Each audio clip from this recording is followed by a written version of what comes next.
আসসালামু আলাইকুম ভিউয়ার্স, আশা করি সকলেই ভালো আছেন। চলে আসলাম আপনাদের সামনে নতুন আরেকটি টপিকস নিয়ে। গতদিন আমরা পড়েছিলাম টেন্স কত প্রকার ও কি কি। আজ আমরা পড়ব টেন্সের প্রকারভেদ এবং গঠন প্রণালী।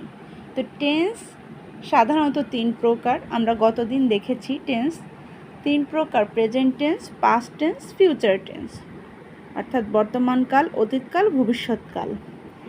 এই বর্তমানকালকে আবার চারটি ভাগে ভাগ করা হয়েছে: present indefinite tense, present continuous tense, present perfect tense এবং প্রেজেন্ট পারফেক্ট কন্টিনিউয়াস টেন্স। এই চার প্রকারের গঠন আছে। আমরা যখন সেন্টেন্স লিখতে যাব এই টেন্স কিন্তু আমাদের কাজে লাগবে। টেন্স না জানলে আপনি কোনো গ্রামেটিক্যাল আইটেমই করতে পারবেন না। ন্যারেশন বলেন, ভয়েস চেঞ্জ বলেন, আপনি মিক্স সেন্টেন্স বলেন, কারেকশন বলেন, কোনোটাই আপনি করতে পারবেন না। তো টেন্সটা জানা খুবই জরুরি, খুবই দরকার আমাদের জন্য। তো দেখুন, আজকে আমি এই চারটি টেন্সের, প্রেজেন্ট টেন্সের চার প্রকার টেন্সের গঠন প্রণালী আপনাদের অনেক সহজে শিখিয়ে দেব। আপনারা একবার দেখলেই পারবেন। সেটি হচ্ছে, দেখুন, প্রেজেন্ট ইনডিফিনিট টেন্স এর স্ট্রাকচার হচ্ছে subject plus V on plus object. V on বলতে আমরা বোঝাই ভার্বের বেস ফর্ম অথবা ভার্বের ভি অন প্রেজেন্ট ফর্ম, ঠিক আছে? তো এর গঠন প্রণালী হচ্ছে সাবজেক্ট প্লাস ভার্বের প্রেজেন্ট ফর্ম প্লাস অবজেক্ট। এবার আসি আমরা প্রেজেন্ট কন্টিনিউয়াস টেন্সে। প্রেজেন্ট কন্টিনিউয়াস টেন্সের স্ট্রাকচার হলো সাবজেক্ট প্লাস এম অথবা ইজ অথবা আর, তারপরে ভার্বের প্রেজেন্ট ফর্ম এর সাথে আইএনজি যুক্ত প্লাস অবজেক্ট। এখন এম ইজ আর কিভাবে বসাবেন? আপনি সাবজেক্ট অনুসারে এম ইজ আর আপনাকে বসাতে হবে। Present perfect tense. Present perfect টেন্সের গঠন হচ্ছে সাবজেক্ট প্লাস হ্যাভ অথবা হ্যাজ, মূল ভার্বের past participle form plus object. এবং প্রেজেন্ট পারফেক্ট কন্টিনিউয়াস টেন্সের গঠন হচ্ছে সাবজেক্ট প্লাস হ্যাজ অথবা হ্যাভ বিন, মূল ভার্বের প্রেজেন্ট ফর্মের সাথে আইএনজি যুক্ত প্লাস অবজেক্ট। এখন স্ট্রাকচারগুলো আপনাদের এভাবে দেখালে অনেকটা জটিল মনে হতে পারে। আমি যখন আপনাকে উদাহরণ দিয়ে দেখাবো তখন আপনার কাছে অনেক ইজি মনে হবে। যেমন আমি একটা উদাহরণ দিয়ে চারটা প্রণালী করে দেখাই সব সময়। তো আই ইট রাইস, এটা হচ্ছে প্রেজেন্ট ইনডিফিনিট টেন্স। আমাদের স্ট্রাকচার কী ছিল? প্রথমে সাবজেক্ট প্লাস ভার্বের বেস ফর্ম অথবা প্রেজেন্ট ফর্ম প্লাস অবজেক্ট।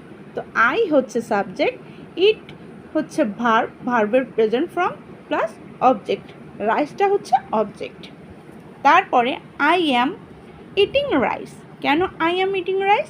আয়ের পরে সাধারণত অ্যাম বসে, আর আমাদের স্ট্রাকচারে ছিল যে ভি অন, অর্থাৎ প্রেজেন্ট ফর্মের সাথে আইএনজি যুক্ত। তো ইটের প্রেজেন্ট ফর্ম তো ইটি, তার সঙ্গে আইএনজি যুক্ত করেছি আমরা, তারপরে অবজেক্ট বসেছে। তাহলে আই অ্যাম ইটিং রাইস, এটা হচ্ছে প্রেজেন্ট কন্টিনিউয়াস টেন্সের উদাহরণ। এবার আসি আমরা present perfect tense. Present perfect tense এর স্ট্রাকচার ছিল প্রথমে সাবজেক্ট, তারপরে হ্যাভ অথবা হ্যাজ, মূল ভার্বের ভি3 অর্থাৎ past participle form plus object.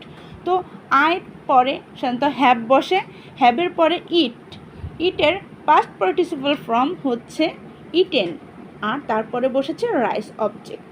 তো এটা ছিল প্রেজেন্ট পারফেক্ট টেন্সের গঠন। এবার আমরা আসি প্রেজেন্ট পারফেক্ট কন্টিনিউয়াস টেন্সের গঠন। আমাদের স্ট্রাকচারে কি ছিল? আমাদের স্ট্রাকচারে ছিল সাবজেক্ট প্লাস হ্যাভ বিন অথবা হ্যাজ বিন, মূল ভার্বের শেষে প্রেজেন্ট ফর্মের শেষে আইএনজি যুক্ত প্লাস অবজেক্ট। তো এখানে আমরা ঠিক তাই করেছি। প্রথমে সাবজেক্ট দিয়েছি আই, আর পরে বসে হ্যাভ, তারপরে আমরা বিন যোগ করেছি, I have been base form না, এটা প্রেজেন্ট ফর্মের সাথে আমরা আইএনজি যুক্ত করেছি, তারপরে আমরা অবজেক্ট দিয়েছি। তো একটা সেন্টেন্সকেই আমি 4টা ক্যাটাগরিতে ভাগ করেছি। দেখুন, এটা দেখলে আপনারা বুঝতে পারবেন যে জিনিসটা কতটা সহজ।